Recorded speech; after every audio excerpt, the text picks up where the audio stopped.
Welcome back my YouTube channel friends. आज मैं start कर रही हूँ वहीं पे जहाँ से हम लोग खत्म किए थे।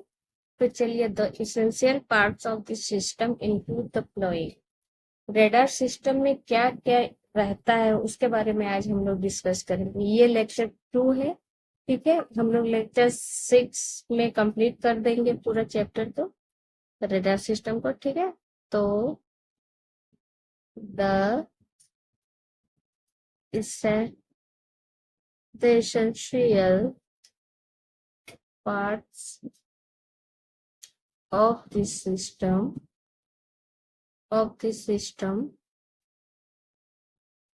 include the following। इसमें देख लेते हैं कि रेडार सिस्टम में क्या क्या रहता है। सॉरी। तो सबसे पहले हम लोग देखेंगे कि रेडार में ट्रांसमीटर रहता है। तो हम लोग क्या लिखेंगे? Transmitter transmitter. ठीक है, तो इसमें हम लोग देखेंगे कि ट्रांसमीटर का क्या काम है। तो इस पे क्या होगा ना कि it can be a power amplifier. मतलब ये एम्पलीफायर की तरफ ये काम कर सकता है। लाइक एम्पलीफायर, लाइक जैसे एम्पलीफायर के रूप में अगर काम करेगा, लाइक अ क्लैश क्लैस्ट्रॉल। ठीक है, कोमा ट्रैवलिंग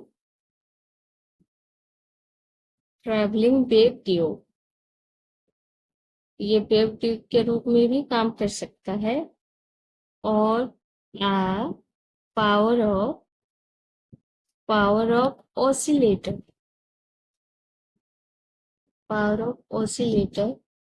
लाइक अ मैग्नेट, ये मैग्नेट के तरफ भी काम कर सकता है।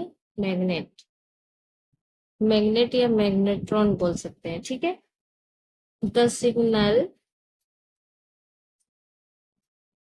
The signal the signal is first generated first generated using a wave form. ये पहला जो जनरेट होगा हम लोग का सिग्नल, वो वेव फॉर्म के रूप में होगा। ठीक है, वेव फॉर्म जनरेटर। ठीक है, and and amply and amplify in the power amplifier. और ये क्या करेगा ना कि एम्पलीफाई होके पावर एम्पलीफाई में चेंज हो जाएगा। ये तो ट्रांसमीटर का काम है। ठीक है, तो और भी है, जैसे वेव गाइड्स है, एंटेना है, डुप्लेक्सर है। सारी चीज को हम लोग एक्सप्लेन करेंगे, तभी ना आपको अच्छा खासा नंबर मिलेगा एमएससी में। और ये सेमेस्टर 4 का है, फाइनल में है, तो आपको अच्छे से देखना है। सेकंड हम लोग देखेंगे वेव गाइड्स। ये वेव गाइड्स का क्या काम है देख लेंगे।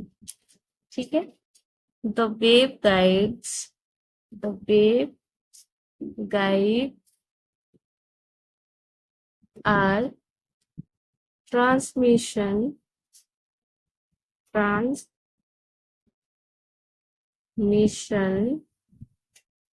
Transmission lines for trans for transmission of radar signal. ठीक है, रेडार सिग्नल ये क्या करता है ना कि वेव गाइड का काम है ट्रांसमिशन, जो है लाइन जो ट्रांसमिट होके जा रहा है उस सिग्नल को, मतलब रेडार के सिग्नल को वो ट्रांसमिट करेगा। ठीक है। अब दूसरे टॉपिक पे अगर बात करें कि इसमें फिर एंटेना भी रहता है, एंटेना का क्या काम है वो देख लेते हैं। ये वर्किंग प्रिंसिपल चल रहा है, तो सारा चीज आपको वर्किंग में जो जो यूज होगा वो तो आपको लिखना ही पड़ेगा। The antenna, the antenna use can be a parabolic reflector,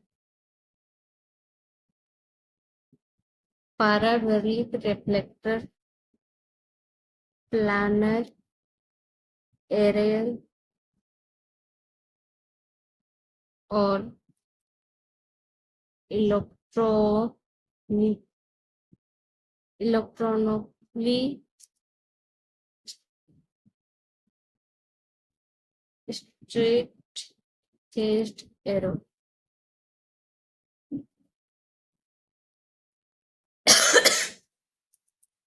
ये क्या कर रहा है कि ये पैराबोलिक टाइप का एंटीना, वो जो सिग्नल आता है हमारे रेडार से, ट्रांसमीटर से, उसको क्या करता है कि वो एरो में वो ऑब्जर्व करता है, फिर वो रिफ्लेक्ट करता है।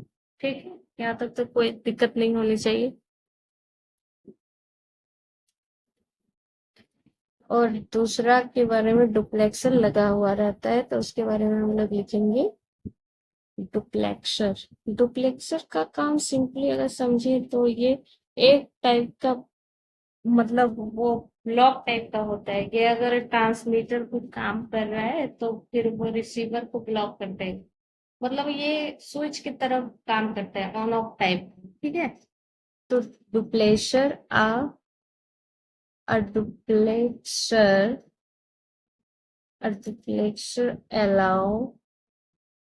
allows the antenna the antenna allows the antenna to be used as a transmitter। ये किसके तरह यूज हो सकता है? ट्रांसमीटर की तरह यूज हो सकता है। और रिसीवर, मैंने कहा ना कि वो ऐसे ही काम करता है, जब रिसीवर को काम रहता है तो वो ब्लॉक कर देता है वो ठीक है। ठीक है। it can it can be a it can be a gaseous device. It can be a gaseous device that would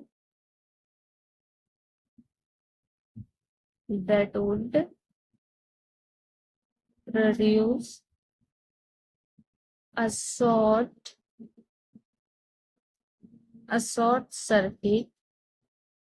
circuit at the input to the receiver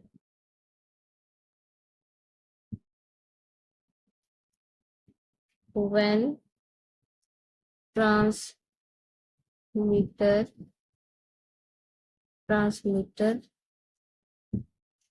is working। ये कह रहे हैं जब ट्रांसमीटर काम करता है अपना सिग्नल को भेजने में एंटेना के थ्रू, तब ये क्या करता है, शॉर्ट सर्किट करके उसको बंद कर देता है रिसीवर को। ठीक है।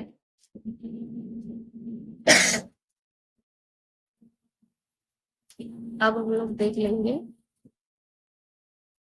रिसीवर के बारे में थोड़ा सा लिख लेंगे। रिसीवर जो सिग्नल को रिसीव करता है ट्रांसमिट होने के बाद, उसको रिसीवर बोलते हैं। इट कैन बी सुपर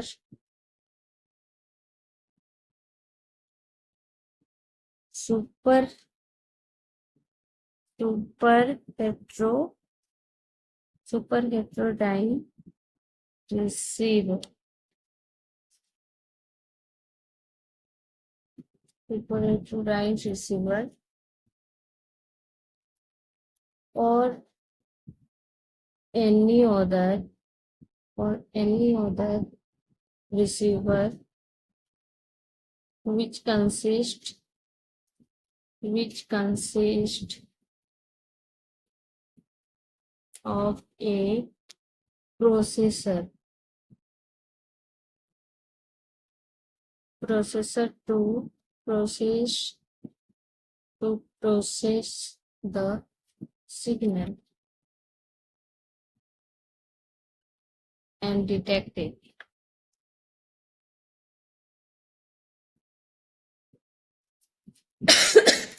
ये बोलना चाह रहा है कि उसके पास रिसीवर के पास मतलब एक ऐसा शक्ति रहता है कि वो जो भी ट्रांसमिट होकर सिग्नल आ रहा है उसको वो ऑब्जर्व कर सकता है, डिटेक्ट कर सकता है, तो उसी को हम लोग बोलते हैं रिसीवर। ठीक है। अगर मैं दूसरा टॉपिक में बात करूं, इसमें यूज होता है थ्रेशोल्ड डिसीजन के बारे में। अगर मैं बात करूं तो इसमें होता है, मान लेते हैं थ्रेशोल्ड डिसीजन। ये आपको देना ही है क्योंकि सब कोई जानता है एंटीना वगैरह का नहीं, लेकिन थ्रेशोल्ड डिसीजन कोई अगर नहीं लिखता है तो आपका वहां पे मार्क्स ज्यादा हो जाता है। द आउटपुट जो आउटपुट ऑफ द रिसीवर, जो आउटपुट आता है रिसीवर से, इज कंपेयर्ड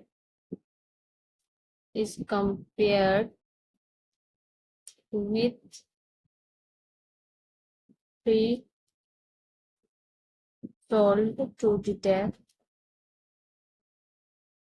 कंपेयर किया जाता है थ्रेशोल्ड को डिटेक्ट करने के लिए the presence of any object, the presence of any object. Threshold decision का यही मतलब है कि वो ऑब्जेक्ट को पहचान करने में मदद करते हैं। The output if the output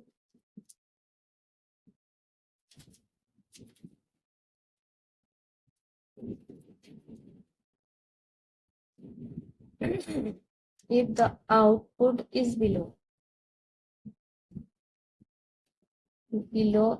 any threshold, the presence of noise is assumed। मतलब बोल रहा है कि एज्यूम करता है जब थ्रेशोल्ड जो मेजर करते हैं वो उसमें अगर नीचे आता है तब हम लोग का वो जो नॉइज है, जो गूंज है, आवाज है, उसको हम लोग एज्यूम करते हैं, उसको रिसीवर एज्यूम करता है। ठीक है। यहाँ तक तो कोई दिक्कत नहीं होनी चाहिए। अगर हम लोग बात करें रेडार कितने टाइप का होता है तो देख लेते हैं टाइप्स ऑफ रेडार। ठीक है। There are different there are different type there are different types of radars which include which include the following।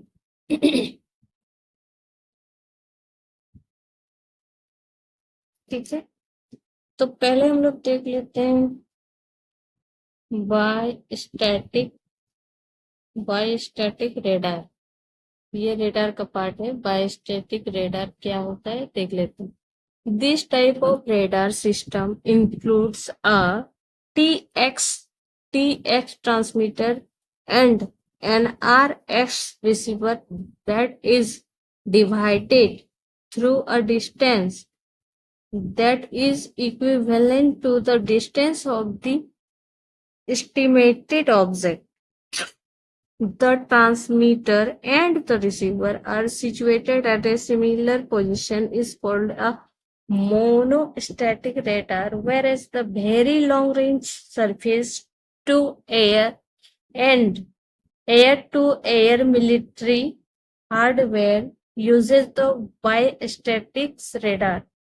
कहने का मतलब है कि जो हम लोग का ट्रांसमीटर है जिसको हम लोग करते हैं टी एक्स से, और जो हम लोग का रिसीवर है, जो रिसीवर को डिनोट करते हैं आर एक्स से। रिसीवर और ट्रांसमीटर जो है डिवाइड करता है एक डिस्टेंस को, मतलब रिसीवर से ट्रांसमीटर से टारगेट की ओर जो डिस्टेंस है उसको हम लोग टी एक्स बोलते हैं, और रिसीवर से टारगेट के डिस्टेंस को हम लोग बोलते हैं आर एक्स। ठीक है, तो इसी से हम लोग पता लगाते हैं डिस्टेंस। और जो भी ट्रांसमीटर और रिसीवर मतलब सेम पोजीशन पे अगर मिल जा रहा है तो उसको हम लोग बोलते हैं मोनोस्टैटिक्स रेडार। और जहां बहुत लॉन्ग रेंज है सरफेस का, air to air, military hardware, इसमें जितना भी मिलिट्री का काम होता है सब, इसमें मोनोस्टैटिक्स काम नहीं आता, इसमें बायोस्टैटिक्स का ही काम करता है। इसीलिए अब ये इम्पोर्टेंस हो जाता है बायोस्टैटिक्स। तो इसमें हम लोग लिख सकते हैं types this types of radar these types of radar system includes a TX, मैंने कहा टारगेट से उसके ट्रांसमीटर की दूरी को TX बोलते हैं। ट्रांसमीटर TX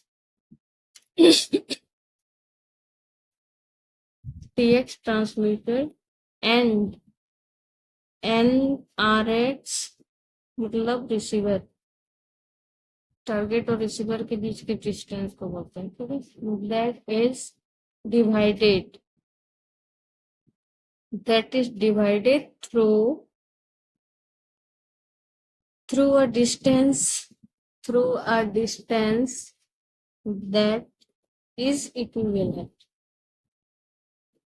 जो कि इक्विवेलेंट होता है, उसका इक्विवेलेंट होता है to the distance of the to the distance of the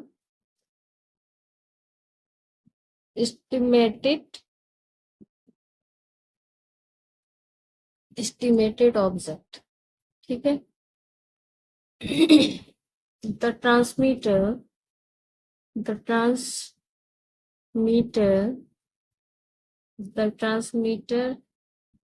and the receiver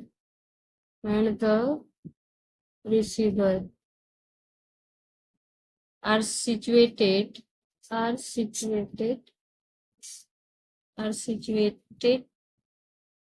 at a similar position। अगर सिमिलर पोजीशन पे वो रह रहे हैं, similar position is called monostatic, is called a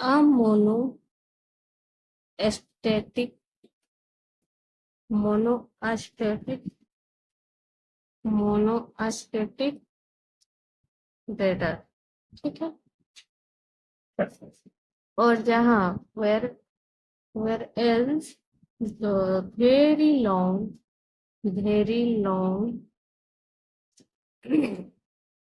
range surface, very long surface, air to surface to air and air to air military